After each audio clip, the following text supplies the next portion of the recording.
sir. Can I carry a bag? No, thank you. Sorry. So sorry. Excuse me. Watson! Watson! Sorry. Watson, hurry up. Come on, the train's going. Yes, what's happening here? Excuse me. Was it a close call, Holmes? It certainly was. If you hadn't lingered to pass the time of day with that barmaid, we'd have had ample time. How did you know that I... Your elbow, it's wet. Well, you've obviously been leaning on a bar somewhere. And if I know you, it wasn't a barman. Was she pretty? Yes, he was a lovely young lady, as a matter of fact. Came from Lancashire. Hasn't been in London very long. Blinko Watson. Sardines Dalton! Oh, I say, what a small world it is. Oh, good old Blinko. Best smile of the school ever had. Oh, I say, oh, man, you're putting it on a bit here and there, aren't you? Oh, particularly there. Oh, well, you know. Say, Holmes, do you know sardines? How do you do, sardines? Did you say Holmes? Not Mr. Sherlock Holmes. Oh, I see you've been reading about him in the papers, what? Oh, can't read anything else these days except about that last case of yours, Mr. Holmes. Yes, well, that presented a bit of a problem at first, but we managed to nail him before the finishing line, didn't we, Holmes? Oh, we did, Blinko. You know, I wouldn't be at all surprised if you were going fishing. Yes, we're going to Witchenham, no? Why, of course. I'm living at our old family place, Forthingham. That's near Witchenham. Oh, I say. Something wrong, man? No, nothing really. I don't want to bother Mr. Holmes with my troubles. What sort of trouble, Mr. Taunton? Well, yes, it's my mummy. Oh, old Lady Taunton. No, my Egyptian mummy. Is your father married again? Oh, no, don't be silly, Blinko. One of those Egyptian fellows who were mummified thousands of years ago. That sort of mummy. Oh, you have that sort of a mummy? Yes. My Uncle Joseph sent it to me from Egypt. He's an archaeologist, you know. Well, it seems an odd thing to have sent you. Last year sent me a crate of sand. Sand? Yes, from Sahara. The desert, you know. Just sand? Yes, that's all. Just sand. Arrived one morning like the mummy case. Mummy case? Yes, a chap called Amenhotep. No. Amenhotep. Priest of the 14th dynasty or something. Anyway, that's what Professor Van Tolkien said. Professor Von Tolkien? Yes, he's a colleague of my uncle's. Lives quite nearby. He couldn't fathom what was wrong with the mummy either. Precisely what is wrong with your mummy, Mr. Taunton? It laughs. I beg your pardon? It laughs. Laughs? Quite. How does it laugh? Well, now, we go something like this. No, not really like that. It's much eerier than that. More like this. See, when does it laugh? Oh, practically any time. Well, have you seen it laugh? Me? Oh, good heavens, no. Why don't you give it away? I can't. Nobody wants it. I say, Blinko. No, I'm awfully sorry. Oh, no, we couldn't. Well, look, why don't you burn it or chuck it in the river or something? Oh, well, now, I know this sounds silly, but there's an inscription on it. Something like, who destroys my sleep, destroys himself. Professor Van Tolkien's translated it for me. Yeah, but you don't believe all that rubbish, do you? I mean, Egyptian capers and all that. Well, no, I don't actually believe the curse, Blinker, but I've got to do something. Well, I'm engaged to Rowena Featherstone. You know her? No. Oh, she's a lovely girl. She's got an aunt, regular old battle-axe. Well, she keeps after Rowena to break off the engagement. Says a chap who keeps an Egyptian mummy who laughs, well, he can't be very reliable. Yeah, well, I understand that. Oh, I say. Would you like to come over to my place and see if you can stop him laughing? Oh, now, look, old boy, we were going fishing, you know, and... Oh, it might prove interesting, Watson. A mummy that laughs.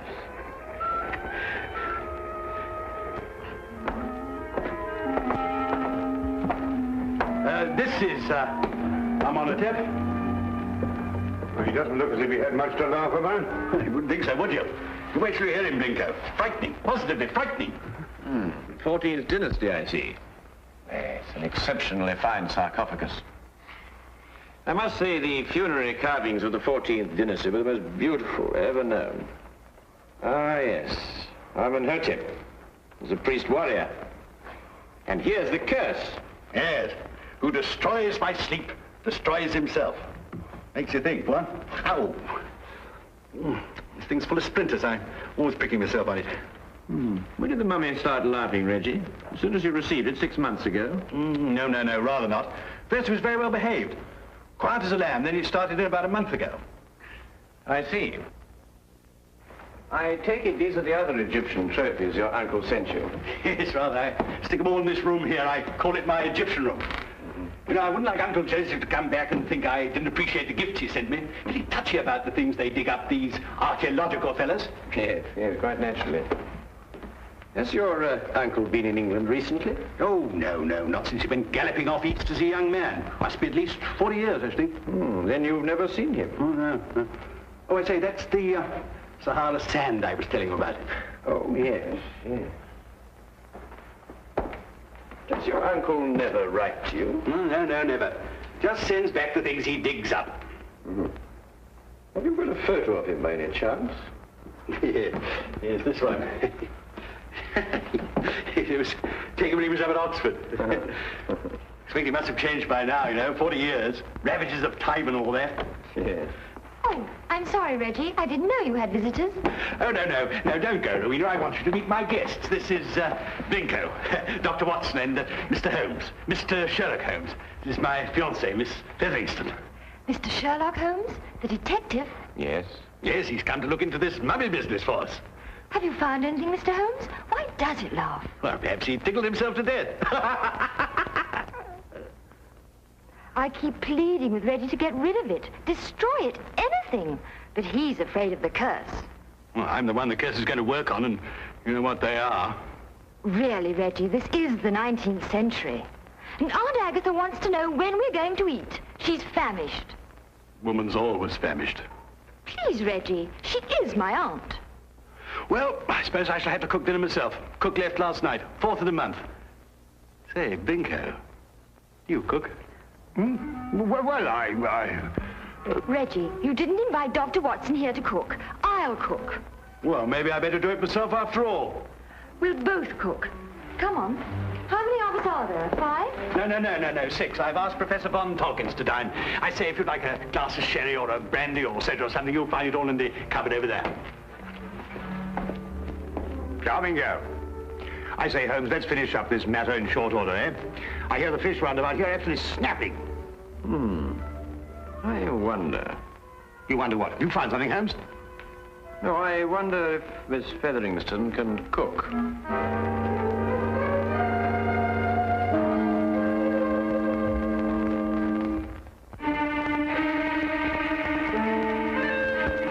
A doctor, young man, you say? A veterinary, no doubt. Madam, I'm a graduate of the Royal College of Physicians. I specialize in human beings. And you detect, young man, I understand. Yes, madam. I detect. Work with the police? Well, on occasion. No wonder the crime rate's going up. Rowena, do we or do we not eat? In a moment, Auntie. We're bringing the food in. Reggie tells me you've recently come back from Egypt, Professor.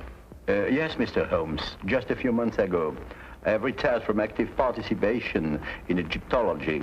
I see. I understand that you met Reggie's uncle while you were out there.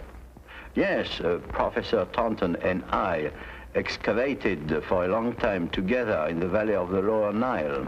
Is Professor Taunton still active? Yes, Joseph is engaged in important excavation at the present time. You must be very glad to see all your old friends and relations again, Professor, after all these years. I've been gone so long, Doctor. I no longer have friends. And I'm afraid even my family wouldn't recognize me. Well, here we are at last. Better late than never, I always say. Oh, please do help yourselves, everybody. Informalities to form. Local trout. We used an old recipe we found in a cookery book in the kitchen. Didn't we, Reggie? Yes, at least I think it was a cookery book. I read something about mixing nitrogen with hydrogen or something or other at the end of it. Oh, Lord. Well, this is splendid.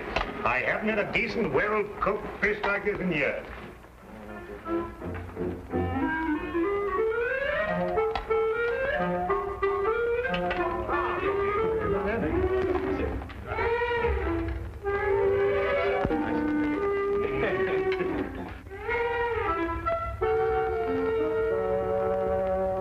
Rubber.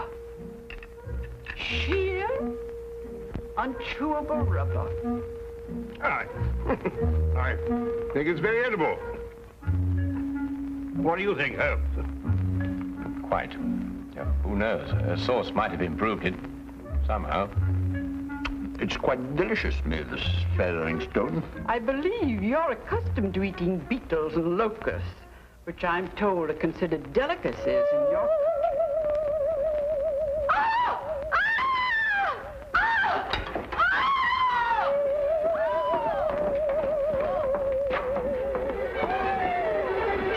Take the other end, would you? Carefully, please. Carefully.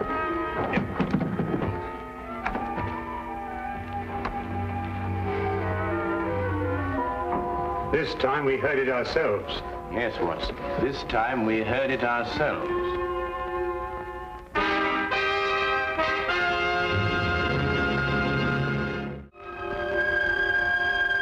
Of all the silly things I've been inveigled into by you, this is the silliest.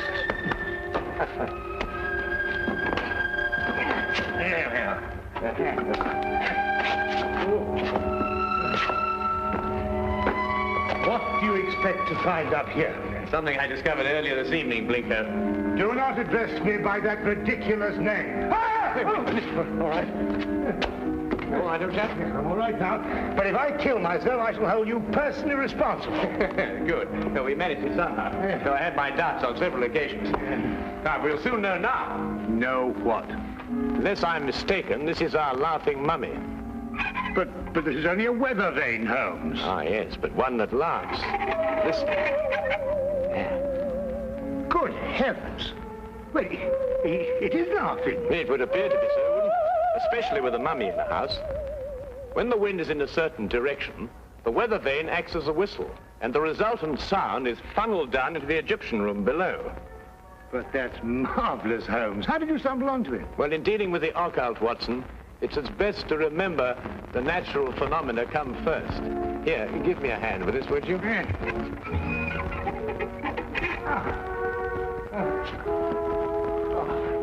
One. That's wonderful. Now, be careful you come down, Holmes. Yes. Just be careful.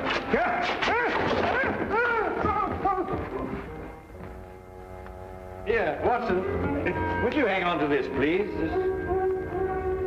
Watson, are you taking it? Watson, where have you gone? Watson? Watson? Watson? Do you think they know what they're doing, Reggie, dashing out of the house like this? Maybe not Blinko. Well, Mr. Holmes seems very capable. Oh, yes, he's the reliable type. Doesn't say much, but when he does, it's to the point. Like me. Tell me, Professor, is this the first mummy you've ever heard of that laughs? The very first, Miss Featheringstone, and I'm quite sure that... Dr. Watson, what's happened? I slid off the roof. Landed in the rhododendron. Not my rhododendrons, Blinko. I've entered them in the local flower show. You may now withdraw your entry. Reggie, how long has this weather vane been on the chimney? Oh, about a month. I see. And it was about a month ago that the mummy started laughing. Yes, that's right, Mr. Holmes. It will now stop laughing. It was caused by the wind striking the weather vane, which then blew down the chimney and caused a sound which resembled a laugh. Well. Good heavens above. Mr. Holmes, how terribly clever of you. You found it out all by yourself? I, too, was on the roof, Miss Featheringstone. Oh, I know. I think you're both terribly clever. My compliments, Mr. Holmes. The simplicity of the explanation escaped us all, though I knew, of course, there was an explanation. Well, now we can all go and finish dinner. We've got something else coming, I think. Lamb, isn't it, Rowena? I think so. It's meat of some kind. Good. Oh, Reggie, Yes, Mr. Holmes? who stuck this on the chimney? Well, I did. It was lying about the place, so I stuck it up there to keep it out of the way. Oh, I see. Thank you. You know, I believe I'll miss him laughing. Made him human somehow. Almost chummy. Chummy mummy.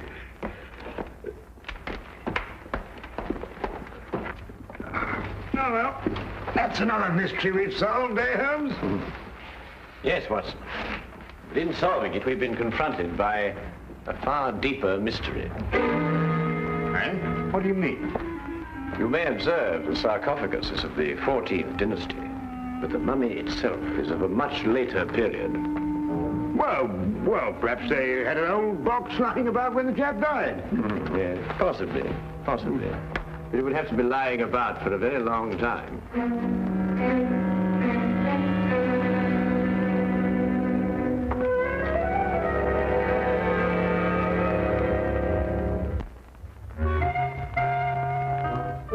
Morning, everybody. Isn't it a lovely morning? Simply gorgeous. Good morning, Miss Featherston. Yes, it is indeed a lovely...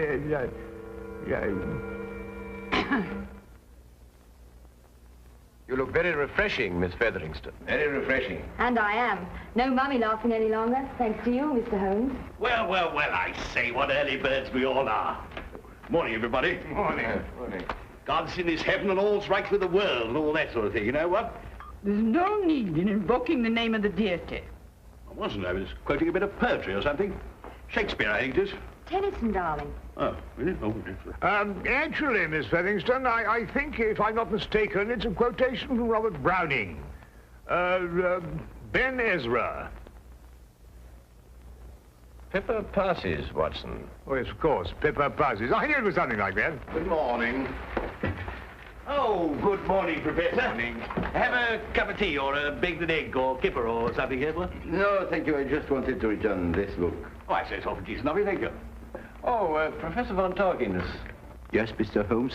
Reggie has a 14th dynasty vase in the Egyptian room, which rather puzzles me. I wonder if I could impose upon you to clarify a point for me? It would be my pleasure, Mr. Holmes. Should we see it now? If it wouldn't be too much trouble, Professor. Not at all. Thank you.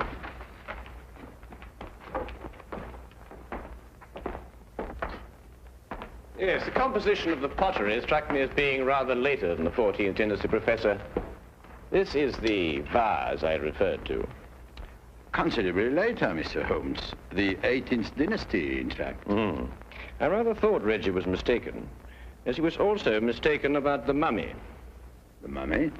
I'm afraid I don't understand. Don't you? I believe it was you who told Reggie that Amenhotep was of the 14th dynasty. It was, Mr. Holmes.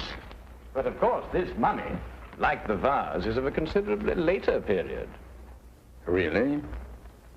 How much later would you estimate, Mr. Holmes?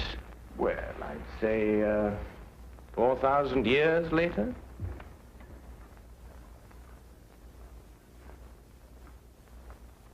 How did you determine that, Mr. Holmes?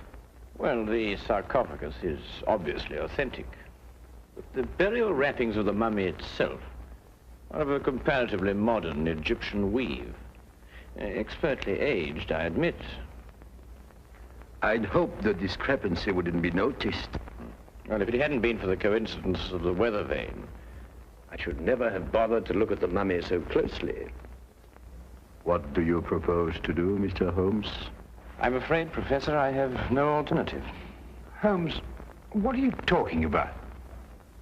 Professor von Tolkien is, I regret to say, Watson, involved with murder. Murder? Well, who was murdered? Joseph Taunton, Reggie's Uncle Joseph. But how do you know? Where's the body? You are gazing, Watson, at the mummified remains. Oh, no, really. You're right, Mr. Holmes. This is Joseph Taunton. And if I killed him... What do you mean, if you killed him? I don't know. That sounds strange, doesn't it? Joseph Taunton and I were friends. We devoted our lives to excavating the glories of Egypt. And last year we discovered the tomb of Amenhotep. An untouched tomb, Mr. Holmes. Over 4,000 years. Joseph and I were the first human beings to set foot in it since the day it was sealed. Can you imagine what that meant to us? Yes, I can understand that. Joseph was beside himself. He wanted to open the mummy case immediately, but it was wrong, Mr. Holmes. The case had to be opened carefully, delicately. We quarreled. I tried to restrain Joseph physically, but he broke loose from me. He ran to the case and opened it, and then... And then, Professor? And then he staggered and dropped dead. As he opened the sarcophagus? Yes. There were no witnesses to what had happened, Mr. Holmes. But in our struggle, Joseph had suffered bruises. I knew what the police would believe. And so you removed the mummy of Amenhotep and substituted the body of Joseph Taunton instead? It was the only way I could get the body out of the tomb. Mr. Holmes, I didn't mean to kill Joseph. It was his heart. He always had a weak heart. You say he staggered, Professor. What did he do as he staggered? He grasped his throat as if he were choking. Watson, would you oblige me by removing the cover of the sarcophagus? Yes, of course.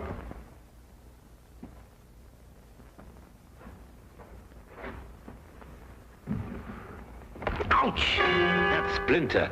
Yes, Watson, ouch. As Reggie said, and as undoubtedly Uncle Joseph said, too.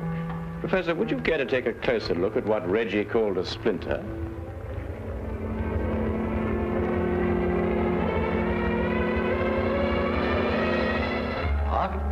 It's a hollow needle that would pierce the skin of anyone who touched it. But I don't understand. The curse of Amenhotep, and a hollow needle that contained the venom of an asp. The same snake poison that killed Cleopatra, and that killed your friend, Joseph Taunton. The most marked symptom of asp poisoning is suffocation. The victim instinctively clutches his throat. Then it wasn't our fight. No. And traces of the poison may still be found in the body, even after mummification. I say, Holmes, you don't think there's any of that poison left in the needle, do you? Because, well, if so... The next few minutes will determine that, Watson. What? Well, how's old Amenhotep doing? I bet he's feeling down in the mouth now he's stopped laughing. You'll be glad to learn, Reggie, that the professor has offered to take the mummy off your hands. Oh, I say, that's awfully decent of you, Professor. What you going to do with him? But he's also considered giving it a fitting burial. Oh, of course. Now, why didn't I think of that? Do you realize what this means, Rowena? Now we can be married. That old... I mean, your aunt, well, she won't have a leg to stand on. But, darling, Aunt Agatha really likes you. She just pretends to think you're not very bright. Really? She likes me? I think so. Oh, well then. Let's go and tell her the good news. Thank you, Mr. Holmes. Not at all, Professor. Holmes! Holmes! What? What's the matter? Why, you look ill. It's the poison. I can't get my breath. No, relax, Watson, relax. If there'd been any poison left in that needle, Reggie would long since have joined his ancestors. Unfortunately, the curse only worked once. Oh. Ridiculous. Yes, oh, but Holmes. No, that's all very well, but I still can't get my breath. Well, not again. It's probably the food we've been subjected to. Yes, I myself would prefer some of that fish that you insist on pursuing up and down the waterways of England with such wild abandon. Yes, of course. Curse. Utter nonsense.